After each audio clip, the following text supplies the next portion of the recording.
एक कामधेनु गाय बन गई, क्रिकेट कमाने का मशीन बन गया। पहले दूरदर्शन का एक छत्र राज था, मैच दिखाने का, सारे मैच दूरदर्शन में दिखाए जाते थे। लेकिन डालमिया ने इसे न्यायालय में चुनौती दी और ब्रॉडकास्टिंग के अधिकार बीसीसीआई के नाम करवाए कि बीसीसीआई चाहेगा मैच कहां दिखाना है, किसको दिखाना है, किस चैनल पे दिखाना है, कहां नहीं दिखाना है। 1993 में भारत इंग्लैंड सीरीज के राइट्स 18 लाख में बिके। फिर 1996 वर्ल्ड कप के राइट्स $10 मिलियन में। धीरे धीरे आंकड़ा बढ़ता गया। आज बीसीसीआई के पास इतना पैसा है कि वो कई देशों में क्रिकेट बोर्ड को पाल सकता है, खिला सकता है, बैठा सकता है और उन्हें बता सकता है कि बेटा क्रिकेट कैसे चलाया जाता है, क्रिकेट के छत्र छाया कैसे है, क्रिकेट कैसे चलाई जाती है।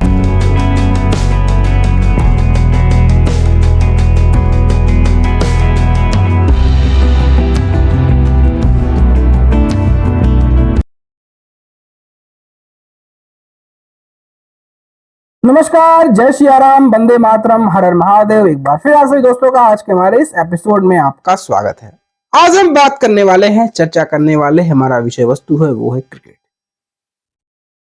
अब ये ना समझिए कि भारत और न्यूजीलैंड के बीच चैंपियंस ट्रॉफी का कल जो खिताबी मुकाबला हो रहा है या होने वाला है फाइनल, हम उसको लेकर बात करेंगे। ना हम पिच की बात करेंगे, ना हम गेंद कितनी स्विंग होगी हम उसकी बात करेंगे, ना हम बात करेंगे कौन खिलाड़ी कल तुरुप का इक्का होगा। तमाम यूट्यूब चैनलों पर तो बातें इसी चीजों को लेकर होंगी कि कल किसका बल्ला बोलेगा।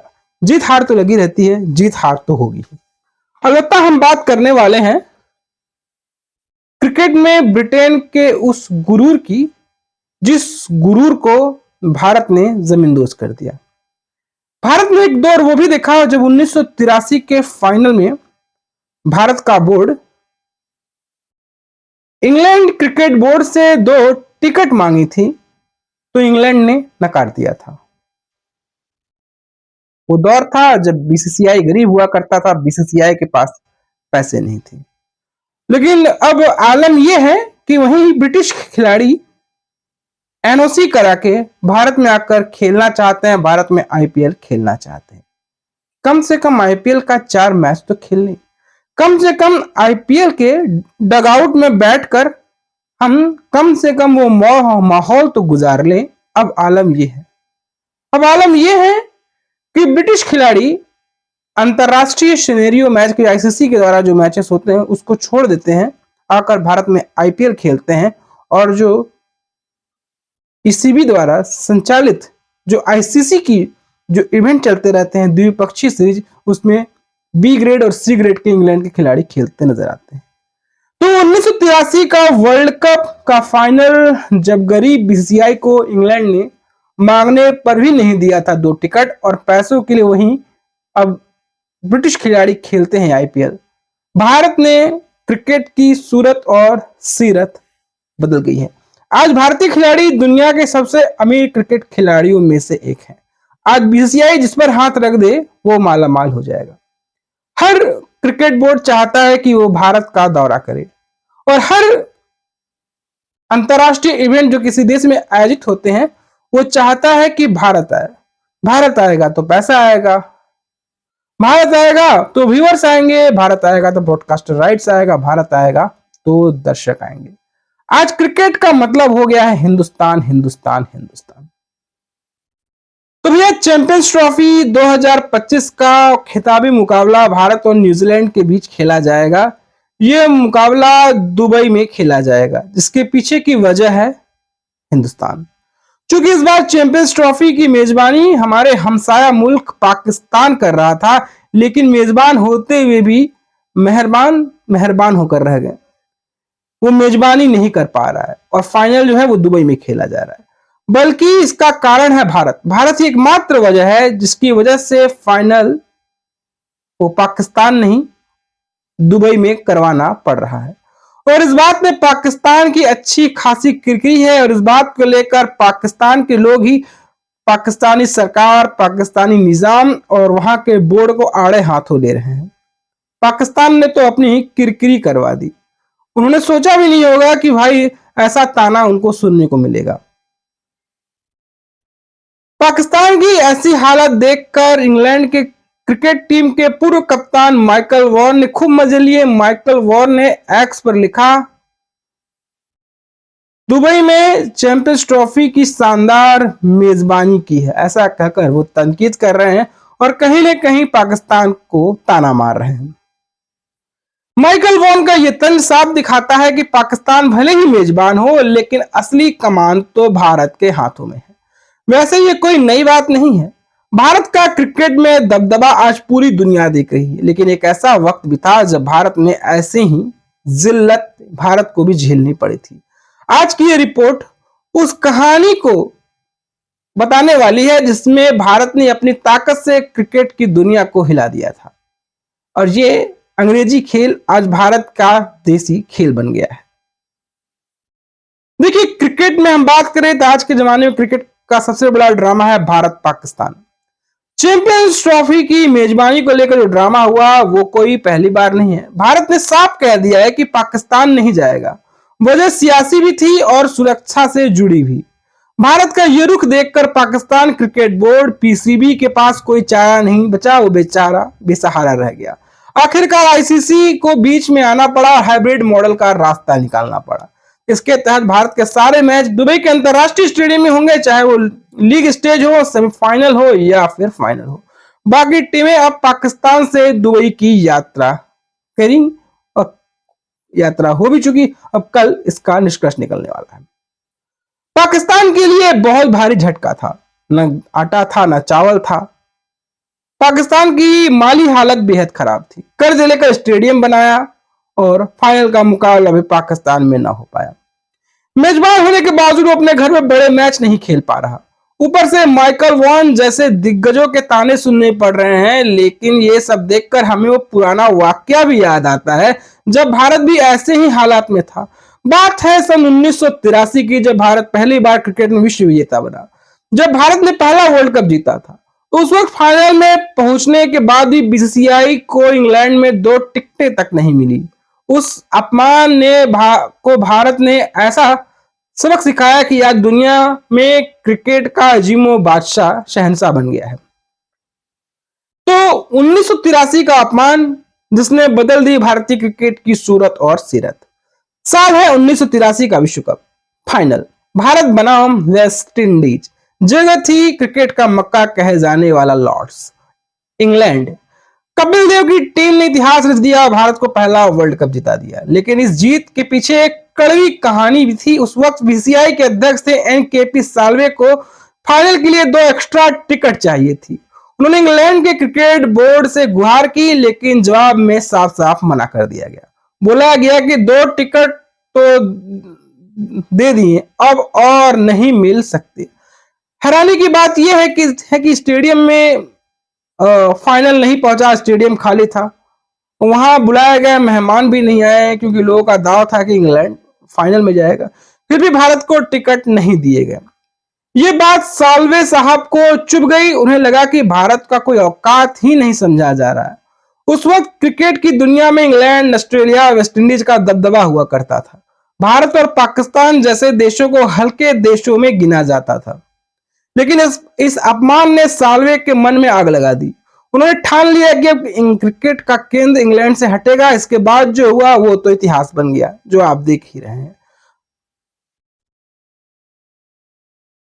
तो अब हम ये बातें आपको इंट्रोडक्शन में बताई। अब हम बात करेंगे कि कैसे भारत ने क्रिकेट की सूरत बदल दी।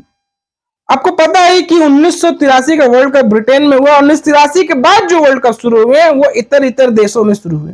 1983 के बाद जो वर्ल्ड कप हुआ 1987 वो हुआ भारत में। तो आज हम जानेंगे अब कि भारत ने कैसे बदली क्रिकेट की सूरत।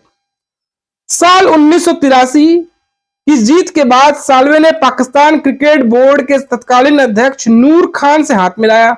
दोनों ने मिलकर 1987 का वर्ल्ड कप इंग्लैंड से बाहर लाने का प्लान बनाया। आईसीसी की बैठक में भारत और पाकिस्तान ने इंग्लैंड को 16-12 से वोटिंग से हरा दिया। पहली बार वर्ल्ड कप भारत और पाकिस्तान में आया। इसे हम रिलायंस क्रिकेट वर्ल्ड कप कहा गया क्योंकि धीरू भाई अंबानी ने इसमें बड़े पैसे झोंके थे। इस रिलायंस क्रिकेट वर्ल्ड कप का जो रूपरेखा है वो धीरू भाई अंबानी ने तय किए थे धीरू भाई अंबानी ने इसमें खूब पैसे लगाए थे। हालांकि आसान नहीं था। इंग्लैंड ने इसको क्रश करने की खूब कोशिश की। इंग्लैंड ने खूब अड़ंगे लगाए, कहा कि भारत पाकिस्तान में ढंग का इंफ्रास्ट्रक्चर ही नहीं है, स्टेडियम ही नहीं है। लेकिन साल्वे और उनकी टीम ने हार नहीं मानी। पैसा जुटाने के लिए सरकार से लेकर बड़े बिजनेसमैन तक सबको साथ लाया गया। आखिरकार 1987 में क्रिकेट वर्ल्ड कप भारत में हुआ। भले ही भारत सेमीफाइनल हार गया, लेकिन ये जीत क्रिकेट को इंग्लैंड से बाहर लाने की एक पुरजोर कोशिश थी, जो सफल भी हुई। और 1987 का वर्ल्ड कप ऑस्ट्रेलिया जीता था। तो ये तो इंग्लैंड से क्रिकेट को बाहर लाया गया। इंग्लैंड के बाद पहली बार किसी इधर उधर देशों में क्रिकेट का आयोजन हुआ। अब हम बात करेंगे कैसे भारत बना क्रिकेट का सिरमौर।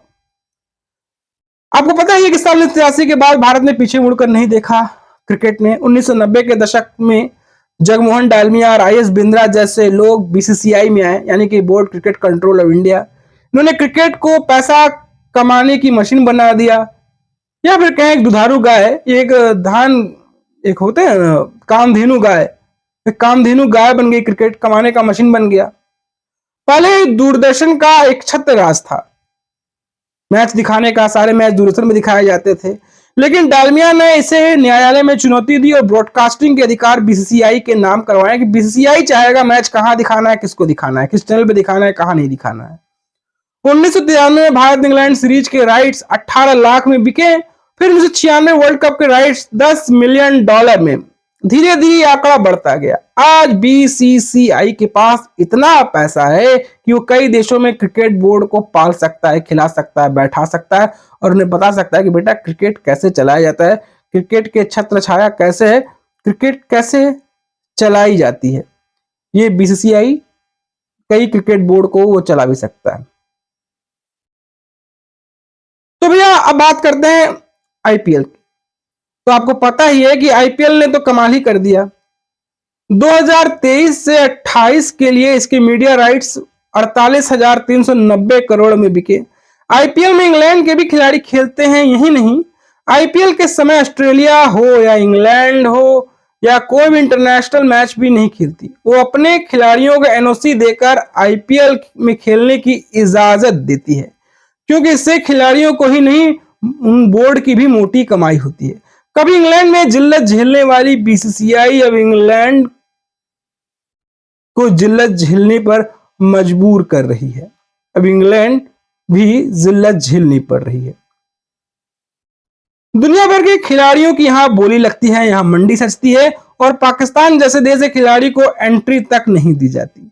आज बीसीसीआई दुनिया का सबसे अमीर तरीन क्रिकेट बोर्ड है। एक वक्त था जब 1983 की जीत के बाद खिलाड़ियों को सम्मानित करने के लिए लता मंगेशकर जी को कॉन्सर्ट करना पड़ा था। आज भारत के पास इतना दम है कि वो चैंपियंस ट्रॉफी जैसे टूर्नामेंट को अपनी शर्तों पर दुबई में करवा रहा है।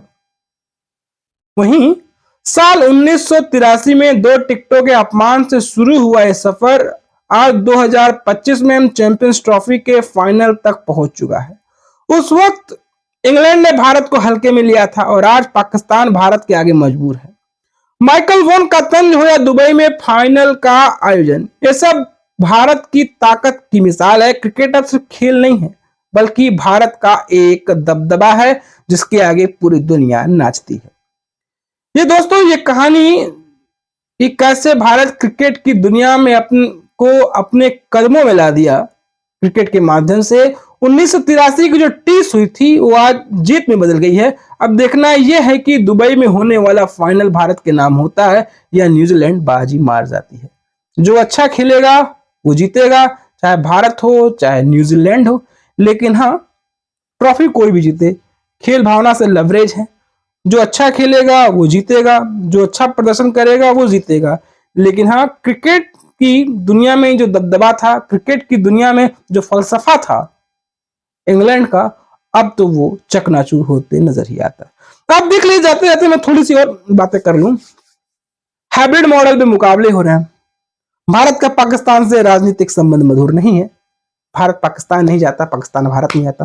पाकिस्तान के बेहतरीन खिलाड़ी वो भारत आकर कोई मैच नहीं खेल सकते, आईपीएल नहीं खेल सकते, आईपीएल की नीलामी तक नहीं लगती, वगैरह वगैरह सब बातें आप जानते ही हैं। वो सब बातें तथ्यपरक है। भारत अपने मैच दुबई में खेल रहा है। तो इंग्लैंड के पूर्व खिलाड़ी हम बात करें माइकल एथर्टन, नासिर हुसैन को मिर्ची लग रही है, इन्हें बातें खराब लग रही हैं। इस पर भी माहौल बना रहा है, पाकिस्तान में माहौल बन रहा है। अभी साउथ अफ्रीका हारा है, साउथ अफ्रीका को बहुत दौड़ना पड़ा, कभी दुबई कभी पाकिस्तान, कभी पाकिस्तान कभी दुबई, वो भी हारे। लेकिन वो तब बात नहीं करते हैं जब 2023 के क्रिकेट वर्ल्ड कप में भारत ने सबसे ज्यादा दौड़ लगाई। वो तब बात नहीं करते जब भारतीय टीम को सबसे ज्यादा वेन्यू पे खेलने भेजा जाता है आईसीसी द्वारा, क्योंकि भारत जहां खेलता है पैसा होता है।